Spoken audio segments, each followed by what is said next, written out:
like what's the next steps? Because I've never been fired before.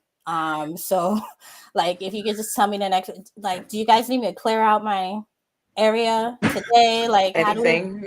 what do I need to do? So it's like how do you destroy somebody like that, right? But again, it's like communication. And what I communicated that second time was, yeah, this is just a job to me. Like, this is not like my identity. Like, sure, you guys pay me well, but I'll be okay.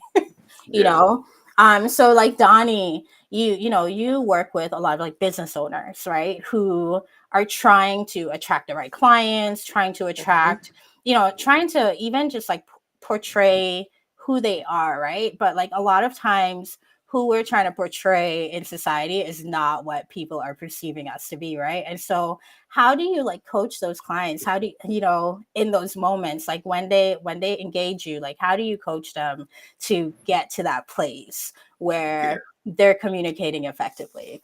It's interesting. Before we started recording, you mentioned a lot of people are doing this copycat thing. Like, it's working for that person. Maybe it'll work for me.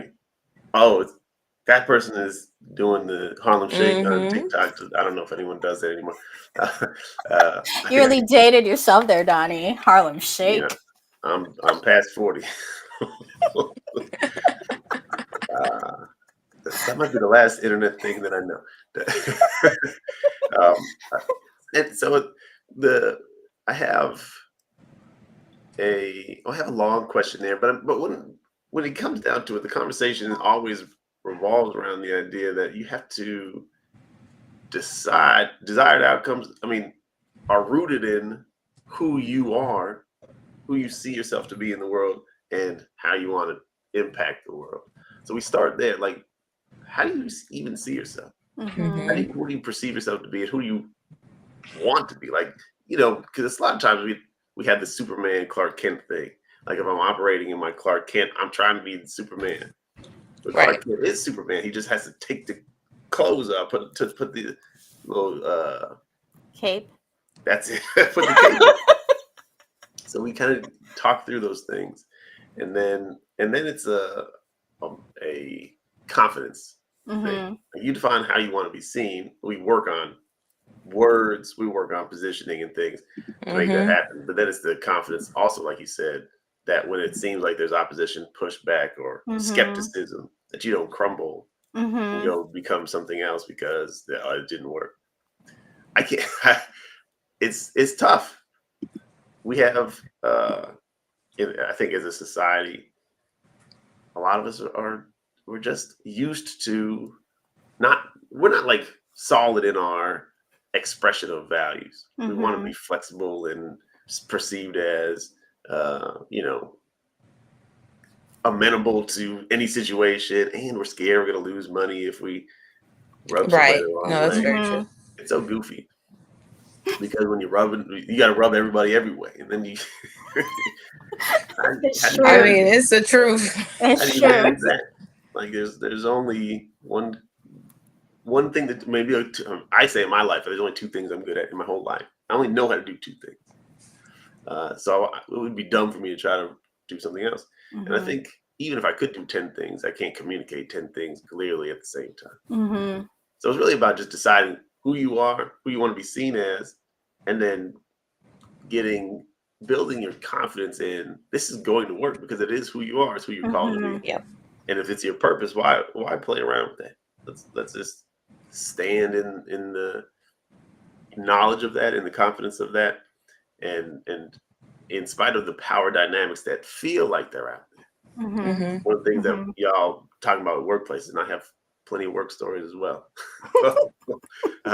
Firings and attitudes, and I've been a bully myself. We won't talk about that part.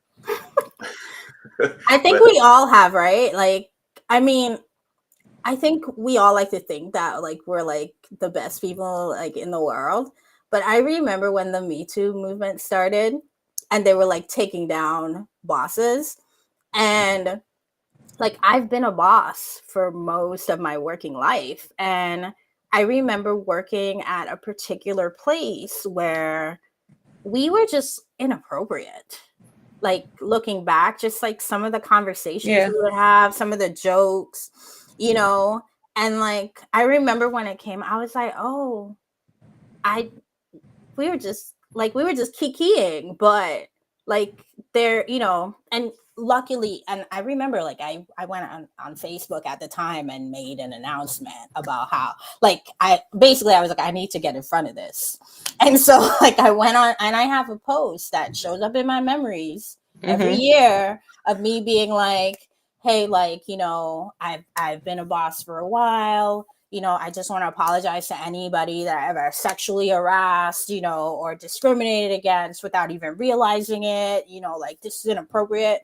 But like I remember doing that because like I sat with myself and I was like, Jesus, like you're toxic, Right. you know? And like, so, you know, totally, Dottie, but continue. Well, I think, you know, Adam and Eve messed this up. So we all got that. You're dealing with the potential of nastiness coming out in one form or another. But I guess the point I was going to make is the power dynamic, which is it feels like someone has superiority over you, and you feel the need to conform to their will. But they don't have power over you, no matter what's happening. Like you said, even if it's your boss and they say, you know what, we're going to have to suspend you. They don't have power over you that you don't give them. Yeah. I can get another job. I can, you know, freelance. I can do Uber now. Not in 2007, right? But now you can do Uber. You can rob a bank if you want to.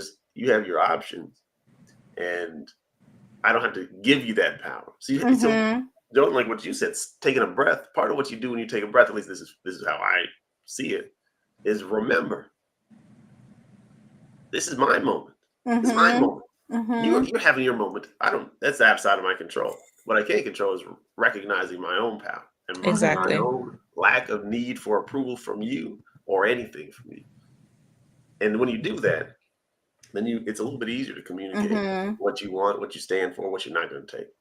And that, I guess that's the point I want to make. No, we can all do that. We can all do that. No, definitely. I agree with you. Yeah, no, I think that's right. I think, you know, ultimately, like we decide who we're gonna be, right? And then we put in the work. I know like I guess it's about a year ago now, I recorded a podcast episode with, you know, one of my friends, and she was like, oh, like, you know, parting gifts, like what are you gonna say to the people? And I was like, oh, start a rumor about yourself. And she was like, what? And it was funny because like I had never thought of what I've done in my life as me starting a rumor about who I was, which is probably why I got away with so much as a kid. It's like I started this rumor that I was the model kid. And every adult that knew me as the kid, you know, and like even like I remember people telling me, yo, my mom was like telling me, why can't I be more like you? And I was like, oh, did you tell them that because you're not me? You know, but it was like I remember, you know, I think about that. So anyway, I say that, and she was so intrigued, and I was like, you have to start a rumor about who you are because nobody really knows who you are, right? And ultimately that's what we're doing, like especially on social media. We have all started individual rumors about who we are as people, right? But then there's a next step, like now you have to prove it, right? And so depending on what kind of rumor you start, you might have to put in some work, right? And so it's like if you tell, you know, if you're out here like, oh, I'm a thought leader, right, on insert subject matter, like you're gonna have to study. Like you can't, you cannot fake it. Like it's and frankly, like it's obnoxious to try to fake it in this day and age. Like it's annoying. We will find you. Like we like the internet has no grace, right? No. And so to me, it's like, yes, start this rumor about yourself, but you have to do the work, you know, like on the job, like I mean, at my last firm job, I started off deciding like, okay, I need to communicate to these people that I know what I'm doing. They knew that I know what I'm doing because they poached me from the last firm. There you go. They were courting me for 7 months before I finally said, all right, I'll take a meeting. And then in the meeting, the person basically offered me the job. And then I was like, in my head, I was like, wait, did she just offer me the job after 15 minutes? Okay, cool. Um, you know, and then they bumped me up a year. Like I was Okay. supposed to be like a second year associate, but based on this rumor I started that I ultimately backed up with my work product that they saw, they decided, oh no, you're a third year associate. So now I literally did a quantum leap. Like I basically jumped a year in 3 months, right? And like then I got there and my mindset wasn't like, oh, they think you're great, so don't work. My mindset was like, oh, you need to like reinforce to them that like you actually know your stuff. So my first 90 days, that was my action plan. I was like, all Okay. right, you're just gonna work hard. You're gonna show these people like you're amazing, and they're just gonna leave you alone. They're not gonna bother you. And that's what, and literally, that's what, listen, teachers didn't bother me. My mother didn't bother me. Most people at a Except when you're job talking to strangers. don't bother, you know. But even then, she didn't come out the car and drag me in. She Oh she my like just God. she talks about it all the time, like that moment where she like my daughter's gonna be snatched, and I just told her not to talk to strangers, you know. Um, but ended up being okay. That woman ended up being like the vice principal's wife, right? And I Okay. just knew, I had a sense of knowing. Maybe I was having a clairvoyant moment.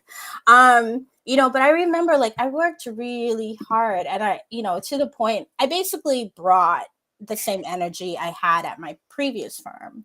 But like this new firm, they, you know, they portrayed this like mentality, oh, we're chill, you know, you don't have to work weekends. And some people that I worked with were like that. But then there were some people who were like, oh, I need to know where you are every second of every day. Like you went to the bathroom, why were you in the bathroom? Like, and so so it's like you had people that were like super chill, and then you had people that were like, oh, you need to let me know when you're going to the bathroom. Oh my Right. God. And so like, you know, that first 3 months I was like, all right, I just need them to know they don't have to, like, you don't have to micromanage me because like I will bring it. And that's what I did.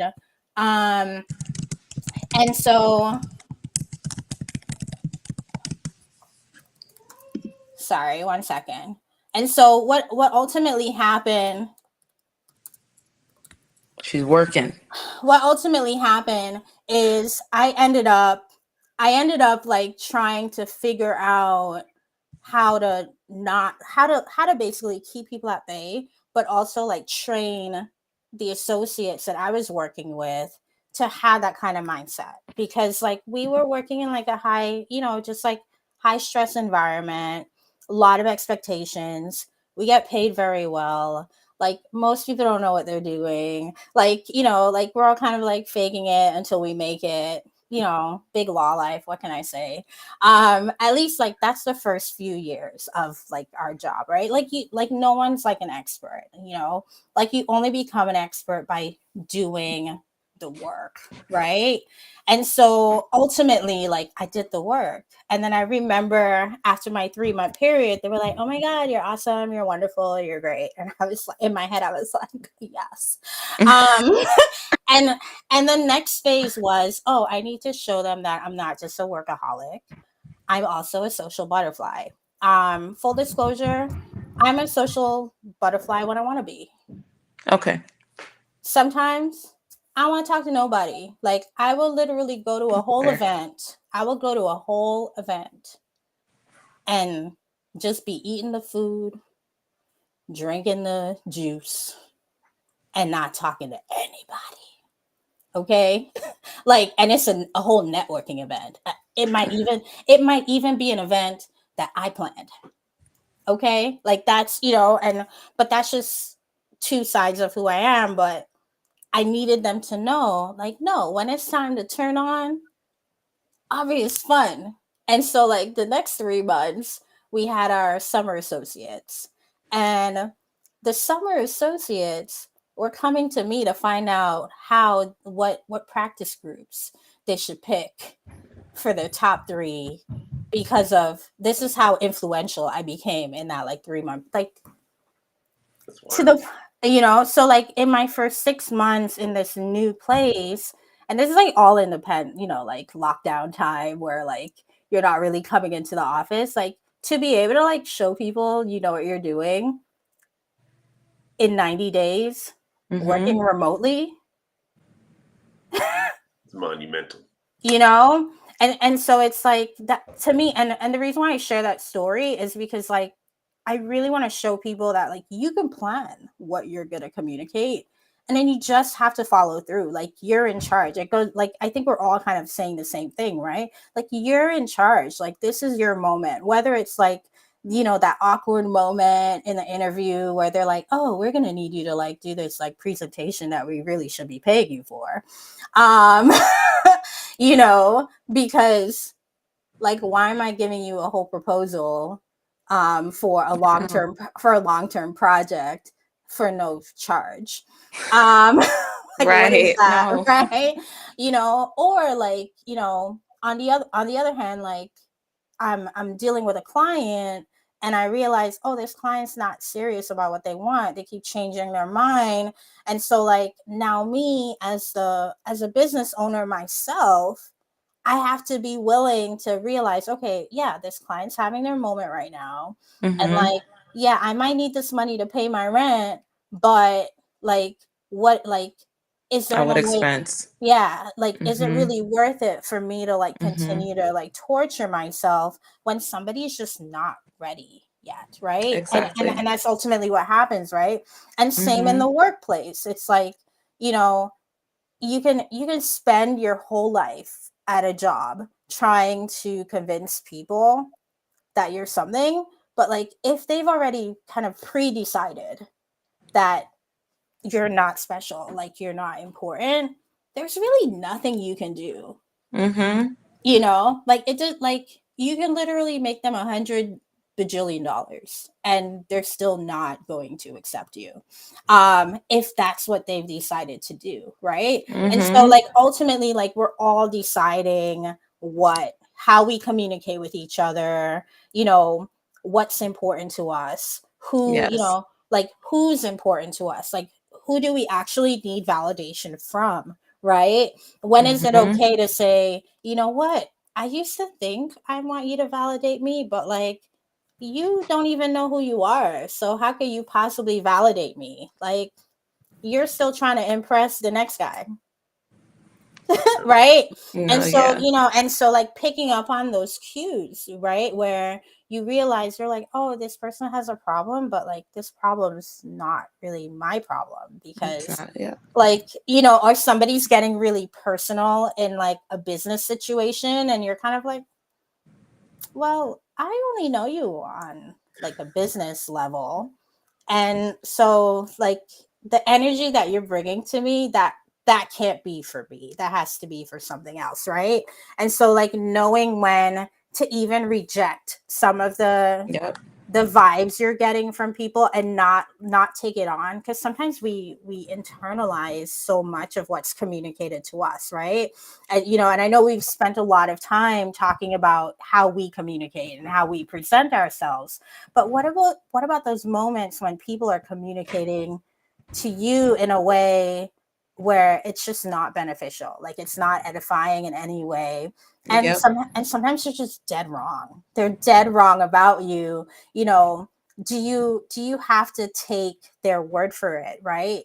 And if not, why not? Like, how do you curb the feelings that are ultimately going to come, the emotions that are going to come when somebody gets in your face and they're like, oh, well, you're not that special, or you're not a fit, or Mm-hmm. insert all the different ways they people tell us we're not valuable, right? Like what are some of the ways that, both of you have in your own lives, Yep. dealt with that, but also how do you help coach people in that light as well? I know when I was interviewing for GitHub, and Mm-hmm. they had a very long process, and it was like 5 rounds. I'm telling them everything about myself, and then they're like, "We're gonna get back to you in a week. We loved you, etc." But then there was like this lull. Like I felt it in my, like what we would say, in our spirit. Mm-hmm. You can feel like something's not gonna go right. I don't know why. I felt like the interviews were wonderful, but Mm-hmm. for some reason in my gut, I was like something went wrong. So um the recruiter actually emailed me. She was like, it was between you and this guy, and they lean more towards the guy. And then she gave me a call. She's like, I'm sorry, it's such a bro type of environment Mm-hmm. sometimes they go with the guy typically. And honestly wish she didn't tell me that, but like it was like I was just frustrated in that moment because I was like, I even took some days off from work just to make sure that I can nail this interview. Mm-hmm. And I think in that moment, instead of just feeling, because I felt at the moment, I felt like I'm not valued. But then I Mm-hmm. was like, I can tell her how I feel right now, because I think it would have been best if you guys didn't invest so much time into someone that you were not planning on investing time in the Mm-hmm. future. I think you're needing to restructure of your interview process. Doing 5 rounds is exhausting and can burn out a candidate. And because I'm in HR, I can see that your process needs work. And Mm-hmm. she was like, okay, I understand what you're saying. I said, it's really not about not being selected. It's about my time. Mm-hmm. And I think that that's really important. A lot of organizations are taking too much time away from the candidate, where they can be literally investing more time into upskilling and applying to new jobs and other opportunities. And then with another alternative, like sometimes some of us are turning into entrepreneurs and having side hustles. I think that it's really important that when a client is saying, I don't see the value, it's no guarantee that I'm going to get results. And I said, the only reason why you won't get results is because of your mindset. It can't Mm-hmm. be anything else. And sometimes you have to be straight with your clients. Mm-hmm. I used to not be straight with my clients because it's like you don't want to hurt their feelings, you don't want to get a bad review, you don't want someone to say something negative about you. But then I realized that it's detrimental, because if you don't say anything, they become a burden versus like actually someone you want to help. And Mm-hmm. that's not what you want. As an entrepreneur, you want to help people move forward while you're able to go through the process as well. My kids just scared me. He just like banged on the door, like, Mom, what are you doing? Like, what you talking about in there? Are you talking to yourself? Right. You saw me jump. I'm like, oh, kids. He's like 2 years Yeah. old. He's got a hand on him. Yeah, your child, your 2-year-old is definitely communicating their desired outcomes, which is you need to come out here and talk to me instead of hiding in that room, His mommy. timing is impeccable though, an hour in. You said whatever, man. Yeah. So what about you, Dottie? How have you, kind of like dealt with it on your own, but also like how do you, encourage your clients, when they're dealing with like similar situations? I think this is similar to the what I had said before. You kind of have to have your own standards for Mm-hmm. Yeah.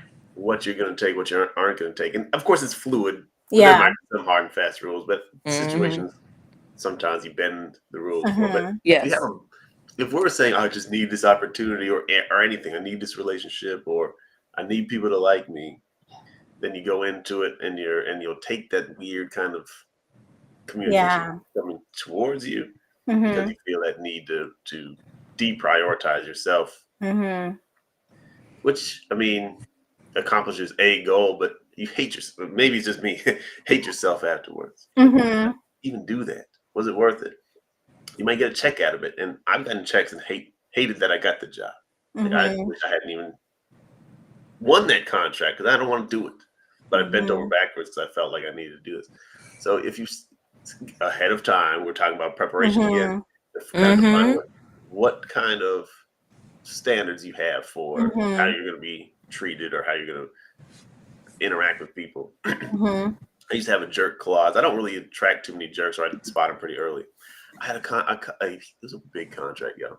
It was big. And this guy wanted to take over my life. He felt like, because he was paying me a lot of money. He's paying me more than his director of marketing, all this. I was making him a lot more than he's paying me, though.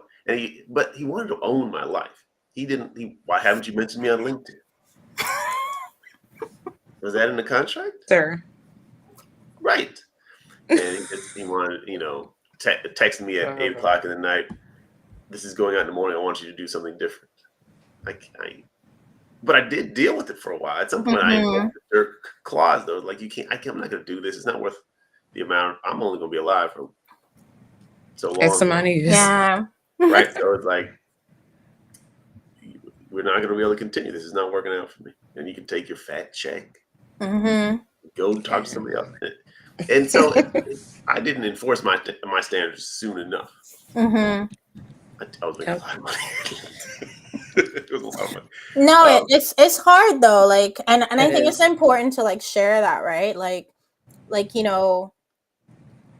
sometimes you have to raise the bar, even if it means you have to walk away from like money you might not have like seen before, Right.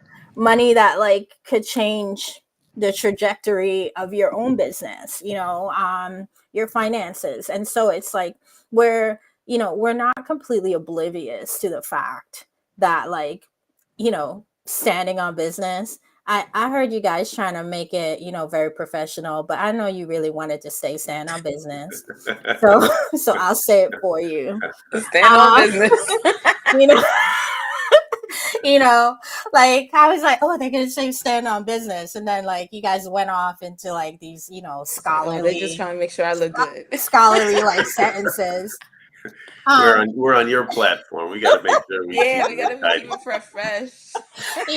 But I'm cool. Like I'm a cool cat, and so but listen, we having fun, all right? Yes. And so to me, like standing on like I've had to stand on business where like I had plans for that money. Like I had big plans. I take it to another level. When my wife has plans for the money, it's like, because I don't know how much money's in the bank ever. My husband too.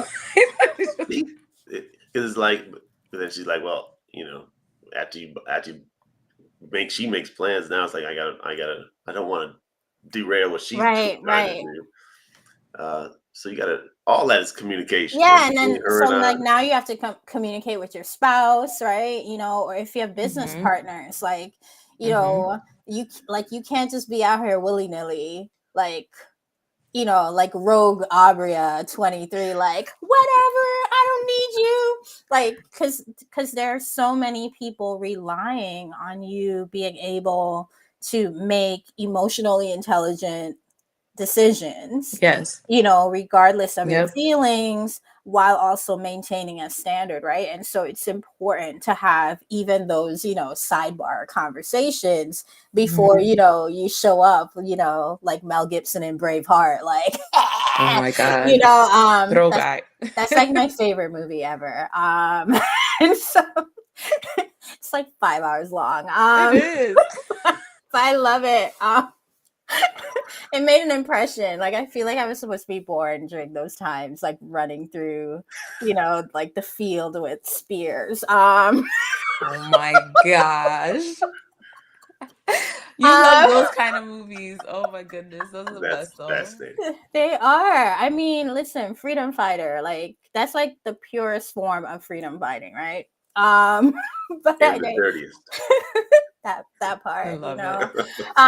It's funny whenever I think about like living in a period other than the period I currently live in, the only thing that brings me back to reality is the cleanliness factor. Like the idea of like an entire household shower, bathing in the same water. To the point that there's like a whole don't throw out the baby with the bathwater. Like people say that all the time, but they don't really know what that means. They don't know You know where what?